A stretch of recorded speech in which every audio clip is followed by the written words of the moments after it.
Okay, my YouTube friends, I've been hard at work for the last couple days. I've got a lot accomplished, and I wanted to show you how I've gone about doing a couple things, because that's the purpose of doing these videos, is to show you how I went about solving some problems. Not so much about how I go about welding and how I go about grinding off welds. There's plenty of other videos out there to show you how to do that if you want to learn. In fact, that's how I learned to do my welding, was watching YouTube videos. But I don't think I can teach you anything any better than they can. Um, so my purpose here is to show you how I went about solving some of my problems. So let me get turned around. I want to show you what I've done. Now, the first thing I wanted to show you, I've been threatening to patch this hole for the longest time, and I finally got around to it. My grandfather would have told you that a round to it was a good swift kick in the butt to get you started, and in actuality it wasn't all that hard. I took a piece of cardboard, laid it up behind the hole here, traced my outline for it, and then used that as a template to trace around and cut the piece of steel that went in here. One thing that in particular I wanted to show you that I learned from a YouTube video was to, if you notice right here in this corner, in fact this hole, I don't know how well I can show it to you, but this is beveled back in here, or recessed, however you want to say it. And so I really don't have the tools to bend this back in here and recess this like the rest of the tank is. So I just used a flat piece of 1/8 inch steel, 11 gauge, and welded it in here. But then I was left with a hole here at the top, right here in this kind of corner where it bevels back. And so one of the things that I was taught by watching a YouTube video was to use up something like a coat hanger or other little small pieces of steel to weld into those holes. And that's exactly what I did. If you see here, I've got a sliver of the 11 gauge steel that I cut off and then had to trim off some more, I guess. But at any rate, it was here. And so I took that and I put it down in there and I welded that right in and welded all around it. And that's how I solved that issue. So where there's a will, there's a way. And then of course I ground off the outside of this weld here, and I did weld it also on the inside, so I've got my strength to that weld. And of course this will be where eventually my firebox goes. Now another thing that I wanted to show you is on the inside here. I've been working very hard on building my rack slides, and so this is my rack slides, and as you can see I've got 4 of them, and those are 1-inch angle iron that I have welded in here. And so the thing that I wanted to show you, you'll notice this top slide up here is not mounted directly to the tank itself. It is actually mounted both in the front and in the back here to the uprights coming off of the slide below it. And so what I had a problem with was making sure I had the upright mounted directly flush with the bottom of the one below, so that I could get a good weld onto the bottom of that as well, not only here but also down below. And so the way I solved that issue was to take one of these welding magnets like we've got right here, and as you can see I put that up underneath the slide, and that gave me something flush to set the upright down to. And then I also, as you can see, used a pair of vice grips to hold it to the slide while I welded. Now this one's already been welded on top, not down below. And, but I just wanted to show you how I went about solving this problem. And of course I had to also make sure that they were square with the slide itself, and then get them welded in. Um, so there's this. Now I've still got to mount the slide. I'm almost pointing directly into the sun here, so I'm trying to not blind you folks. But I still got to mount the slide across the top there. I've also still got to mount weld the bottom of these two uprights or risers, whatever you want to call them. I've still got to weld the bottom of those. And let me tell you, whoever or if anyone ever tells you that doing overhead flux core welding is fun, they probably aren't telling you the truth, because you get a lot of slag welding or raining down upon you, and it is red hot and not very fun at all. But sometimes you just do what you got to do. Alright, so this is where I'm going to leave off for this one. I mean, this is not the end of this particular video, but I was at a point here that I wanted to show you folks exactly what I was doing and how I went about solving a problem, or a couple problems. So there we go. Well, my YouTube friends, I'm back out here working on this, and I've run into a problem, and it has to do with that little patch that I welded in, that little triangular patch. And let me show you what the problem is. So I'll get turned around and we'll show you what's going on here. When I was welding my inner racks inside, I found out that I had an issue in that, or somehow the racks were not measuring the same distance from the bottom of the tank. And so then after I got finished with the racks, I came out and I measured from the top of the tank all the way down to the bottom of the tank, and there's an inch difference between this end and the other end.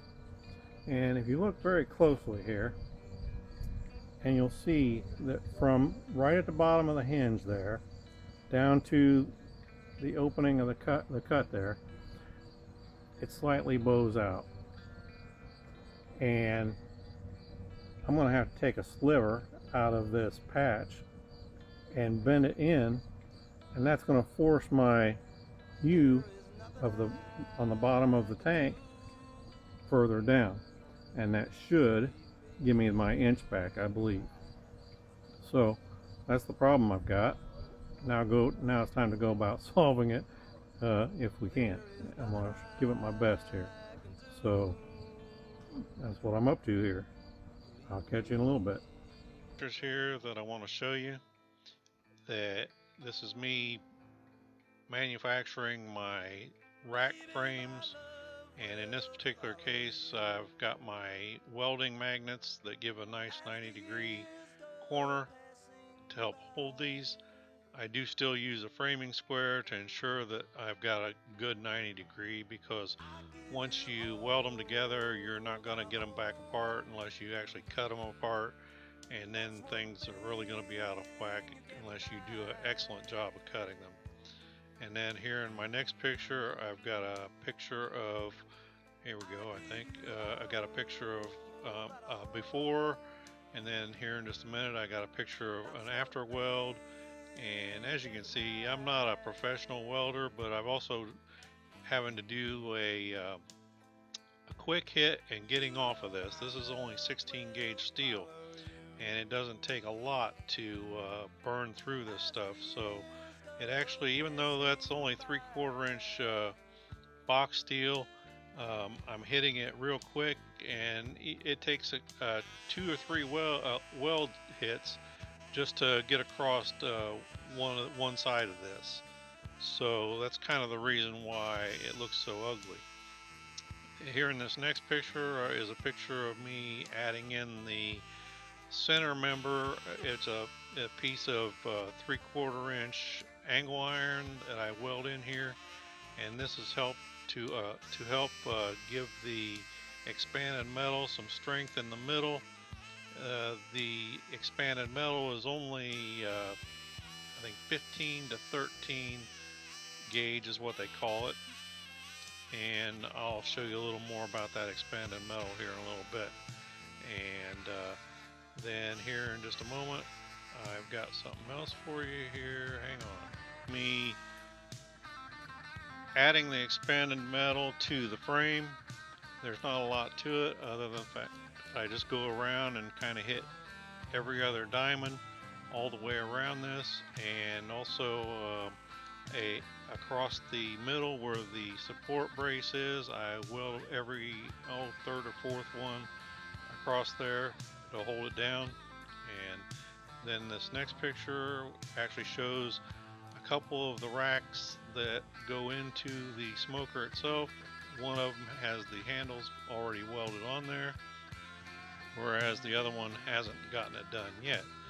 I've made these handles simply using a oxyacetylene torch system and a pair of vice grips, and just getting the metal red hot until it can be bent just by the twist of your wrist against a piece of concrete. And so nothing too fancy, although I think I've done a pretty good job. Each one of them look pretty similar. They're not how I want to say it, they're basically, I don't have a jig to make them identical, but they're pretty close, even though I haven't had anything to make them so, other than simply measuring it and working it out. And then this is how I go about welding the handles to the frame itself. And in this picture, I've got a couple of smaller welding magnets to hold it in place till I can get it tack welded on there. And as you can see, the handles look pretty doggone close, considering they're not professionally made on some sort of machine. So this is basically where I'm at for right now as far as getting these racks together and the process. So it's not too difficult, and I think anybody with a reasonable amount of how do I want to say, skill can take care of it without a problem. Okay, folks, we're headed into our last couple video clip. Okay, YouTube, my friends, it's bright and early on a Tuesday morning, and obviously I'm not dressed to work on my smoker. I'm getting so far along here that I felt like I needed to give you folks an update, because I've really made some great progress. So let me get it turned around and I'll show you where we're at. First, if you'll recall, I told you about needing to take a sliver out of this this side of the patch that I welded in, which I've gotten done, and I was able to pull it in using a bar clamp, usually used for woodwork, but it worked great because I was able to stretch it from side to side on this on the tank here. And you'll notice I've got a brace here welded in from top to bottom in this U, and that's because I needed that to help maintain my correct opening. However, I am still about a ½ inch short from where from making the tank the same height on both ends. And so there was nothing I could do. I actually even put a jack in between the bottom of the tank and the opening of the cut, trying to spread it out, and about 9/16 of an inch was about as good as I could go. And once I would remove the jack, it would spring back into where it was originally at. And so for that reason, I mounted this brace in here, and it's welded in permanently. And that's actually a piece of 3/4 inch box steel. It's the same steel that I've used to build the frames for my slides in here for my racks. I'll show you here in a few minutes. If you also recall, I was working on the slides the last time I made a video here, and as you can see, I've got the slides taken care of. They're in, and you can see here on the top I've got, well, I'll call them stays or keepers, and that allows me to put my slides in, or my racks in, pull them out, and they won't flip out of the smoker on me while I'm working on the meat and whatnot.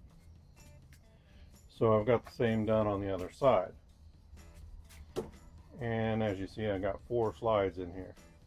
And so give me a second here, and I'm going to show you how my racks work. Okay folks, so here are the racks in. As you can see, I can pull the racks out as far as I want to, so I can work on the meat. Now granted, I would not pull them out all at one time like this. I just did this to show you how it was going to work. And as you can see, I can pull them out, work on the meat, slide them back in. I use the double doors on the front. This way I can, if I want to, I can work on the meat in the bottom half of the smoker and not have to open up the top of the smoker, or I can open up the top of the smoker and work on the top 2 racks and not have to worry about some of the heat getting out. Granted, I will have the top of the smoker open, and a lot of the heat's going to go out. Now, as you can see, I got the top 2 racks. They're completed, or the top rack is completed anyhow. And this is 1/2 inch expanded metal. It's what's known as flattened expanded metal. And what it is, they've taken regular expanded metal, then they've run it back through a press or rollers to flatten it back out. And it's 16 gauge, so it's not terribly thick. And so that's one of the reasons why I put a brace in here. This is a 3/4 inch piece of angle iron that I've laid on edge, and so I've got the corner of the angle iron right here underneath the expanded metal to help support it from end to end. Once I load it up, that'll just help give it some extra support, help keep it from bowing down under the weight. And I've done the same thing, you can see a little better maybe here on the bottom piece here, or the lower rack that I've got completed. And you can see my handles. The handles are just made out of 3/8 inch rebar, and they work fine. They're nice and strong, and I think they're going to do the job that I need to get done. So here we go. I got one more thing I want to show you, and let me go ahead. I'm going to slide these in, and as you can see,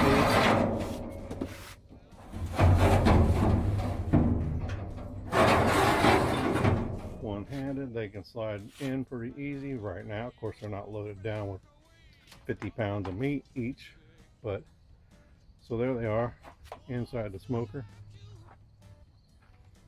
And the other thing that I wanted to show you that I've gotten taken care of here.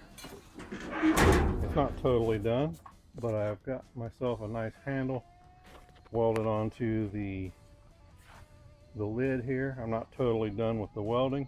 It's more or less half welded on. I ran out of daylight last night, so there's a nice handle. Now I knew that I was going to have possible problems with banging my head on this. Now, as you can see right now, the smoker's sitting on the ground. That's not going to be the end product.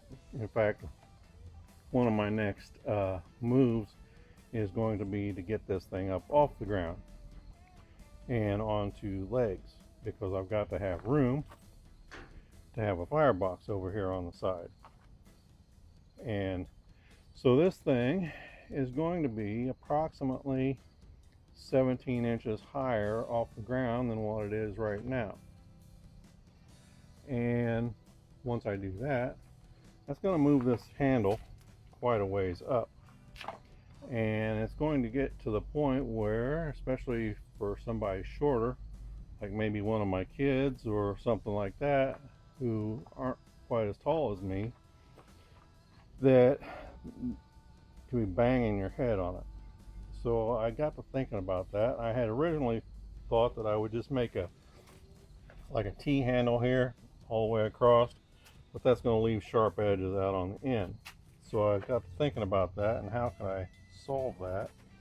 And I came up with the double bend idea here, and that will help to at least take some of the sharper edges off the ends of this thing, just in case, and more than likely at some point somebody is going to bang their head on it. So at least it won't have sharp corners on the 90-degree bends on, or corners on the ends that are a whole lot sharper. So maybe this will help alleviate somebody's pain down the road. But as you can see, it works real good, although that lid is heavy and I'm going to have to put a counterbalance on it. Another thing, 17 inches. There's a reason for my particular saying 17 inches. And that is basically due to this top rack. The top rack, this top rack is right now at about 37.5 inches. So when I raise this 17 inches, this is going to put this just about armpit height for this top rack. And when I get it armpit height, I'm still going to be able to reach in and work on the product in here, and also be able, my head high enough where I can look down on it and see what's going on with it. And so I'm trying to work ahead and plan it out, and so I think I'm doing a pretty good job. So probably in my next video, what I plan on having done is to have this expanded, have these racks completed, and if not totally completed, I want to have this smoker up on its stands, so to speak. And I got some good surprises for you folks going along the way here. This is far from finished. I've got quite a lot of work to do on this yet, and I'm going to have several more videos to come. So keep watching. I do appreciate you watching. I hope if you're building something like this that you're learning a little something as we go along. That is my main purpose. So thanks for watching, and stay tuned. More coming.